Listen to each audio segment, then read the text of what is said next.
Welcome everybody to another shocking turn of events episode of Lockdown 23 in 1. That's right, today we're going to be entering a side of the justice system we haven't been to in a while. A jailhouse interview with someone that's accused of killing their mistress. But just like many of my stories I bring your way, they have a crazy turn of events. And this one does too. So let's get into it, ladies and gentlemen. If you enjoy all things lockup and crime related, then this is where you want to be. Hit that like, subscribe, notification bell before you leave. And check out my playlist with many more videos for you to start watching today.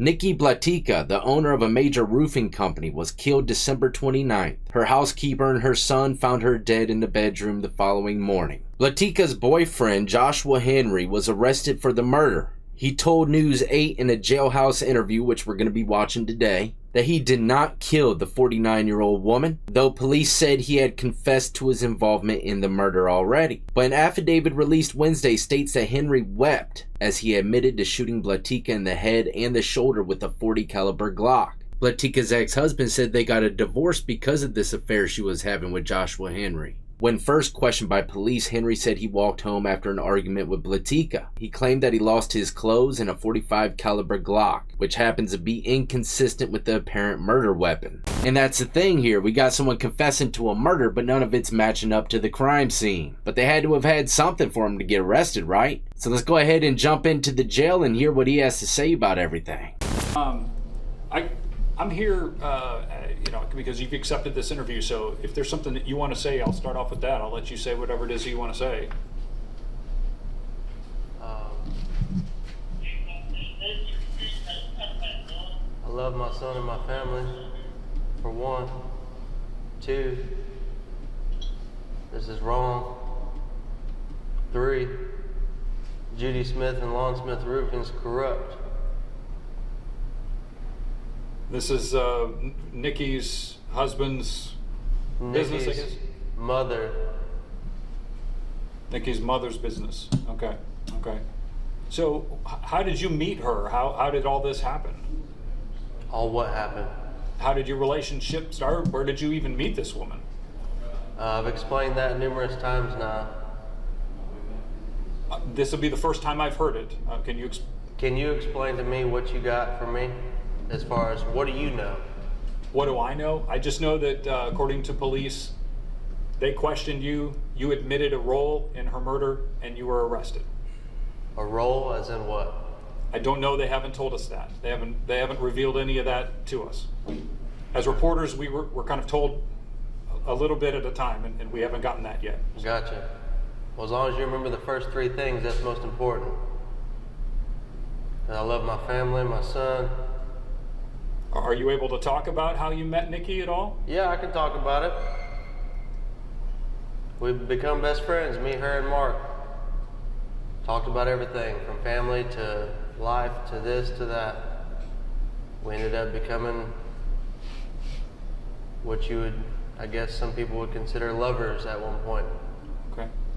More than anything, it was a really good friendship off and on, due to numerous threats and harassment and stuff that I received on a constant basis. She started to get, problems that arose from our relationship, and so I disconnected. I continued to be threatened, have my life threatened, have my son threatened, have my family threatened, and so I tried to disconnect and get away from it. And one thing leading to another, being that I continued to prove what was happening to me, the threats continued. Setups continued, things continued. I continued to be blamed for things that I didn't do. Because there's a scared mentality of, I can only guess of what could possibly happen to the company if I go out and prove all the threats and the things that they've done to me, which I can. I've got it recorded, I've got documents, I've got text messages, I've got phone calls, I've got pictures of a constant threat and being told, this is no idle threat. These are the words from Judy Smith's mouth. So this is no idle threat. Within the next year, I will end your life or make sure that you don't ever see your son again. After Nikki's surgery, in Nikki's house, that Nikki told me to go watch over to make sure that Judy or Mark or nobody came into. Judy came into and told me that I should already be in a loony bin by now, that she's already made arrangements for me to be there. This was a couple months ago. So I think that's enough for you to understand the truth and the real story behind this. Thank you. So I guess that's how you have ended up now in jail, I guess, or Apparently. I mean, charged with murder. I mean, that's a being serious... that I was with Nikki that day, not the evening. I didn't know that it happened. Someone came to me the next day and told me about it. That she was found? Yeah. Okay. That something had happened to her and they were worried about me. I dropped to my knees, I threw up, I got sick. It was devastating. It still is devastating. But the fact that it's going to turn and cause me, my life, or my family's lives, or just one thing led to another that's going to cause me and my family problems, I don't think, it's just unreal, honestly. It might be hard for viewers or people in the public to understand then, if you supported her and you know nothing about it, how is it that you, according to police, admitted to... Just because I was with her? Because they say that I was the last one with her that they know of? Even though Lauren with Channel 8 told me earlier that security footage showed that there was me and another man that was with her that day. He's deflecting big time. Not only did he just jump away from the question of what's up with the whole confession you made, but also he throws another person into the mix now, pointing away even more. But that's just speculation, of course, just my 2 cents from seeing things from time to time throughout time. I very well could be wrong about everything, but we might not ever know. You'll understand here shortly. Who was the other man? I have no clue. Good question. That's what I was trying to figure out. Okay. I do know that there was somebody else that was in the house. Who was that? I mean, I don't know who it was. Oh. I just know that there was somebody else there at one point in time. They could have been there while we were there. They could have been there while we were. I don't know. If you've seen the house, I'm sure you know it's a monstrous house. Yeah. You could be at one end of the house and someone could be at the other end and you have no clue. It's got sound barriers throughout it. You don't know. I don't know. But all I do know is I love the woman. I love my family. And this is wrong. Now, you are not currently married, but you have a child, right? Yes, sir. Okay. I've been in the process of, it was a custody battle. And along with the whole threats and all the situation, the attorney that Nikki and them helped me hire turned and fired me. Took $10,000. We didn't even go to court. Not one time. I lost right to my son. There's an emergency court hearing stating that either I had to prove there was a conspiracy or that I was crazy. So the husband... So 5 months now I haven't seen my son. Okay. So the husband, Nikki's husband, I guess they were separated? Or? They were separating in the process. Okay. So he's not, you and he are good, on good terms or not? No. Okay. Of course No, not. He knew of us. He called me and thanked me.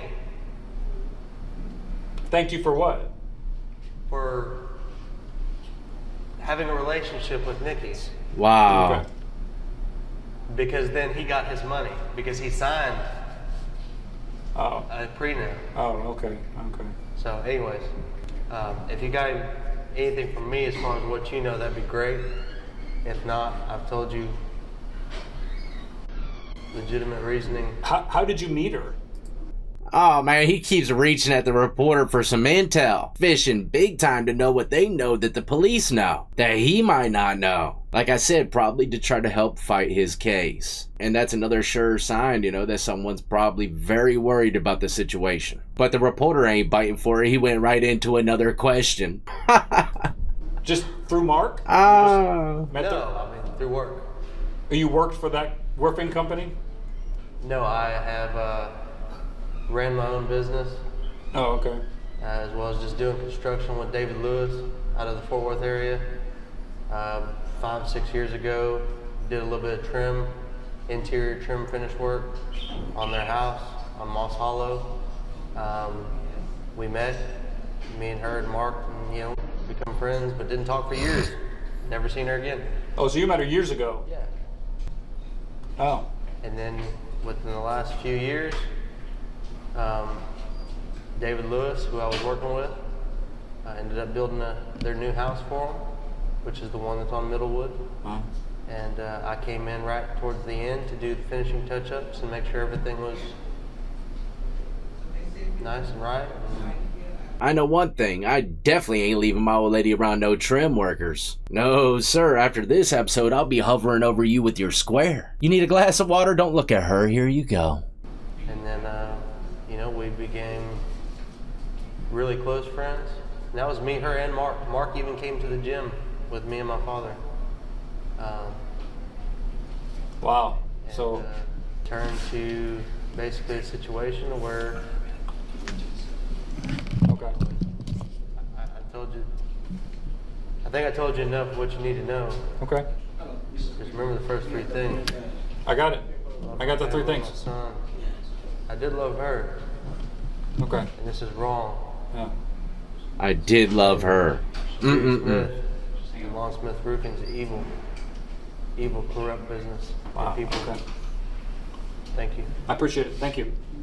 But there you have it, the reporter still didn't give him no kind of intel. God, left him high and dry, got what he needed and dipped. But like I said, there is a crazy turn of events in this case. Let me go ahead and finish this off with another quick reading. It says Joshua Henry, 30 years old, was out on bond. That's right, he got a bond. But he probably should have stayed in jail. Because it says police were called to his home Friday night over a domestic disturbance. Police said Josh Henry's own family called them for help, but longtime friends said they never expected him to end up dead in his own driveway. Growing up a few houses down from Josh Henry and his family, Charlotte Hooper couldn't believe it when she found herself in his front yard moments after the shooting. Josh looked straight in my eye, and his eyes were pure black, said Hooper. Minutes earlier, Hooper heard the gunshot and ran across the street to find a police officer restraining Henry's mother. She was screaming, "Let me up, I want to be with my son. You shot him for no reason," said Hooper. Henry's mother said that she called police to say her son was having a mental breakdown and wanted someone to come talk to him. Investigators said that when the responding officers got to the home, Henry assaulted him, which caused the officer to fire a single shot. It's hard to see someone die in front of you, knowing that you can't do anything about it, said Hooper.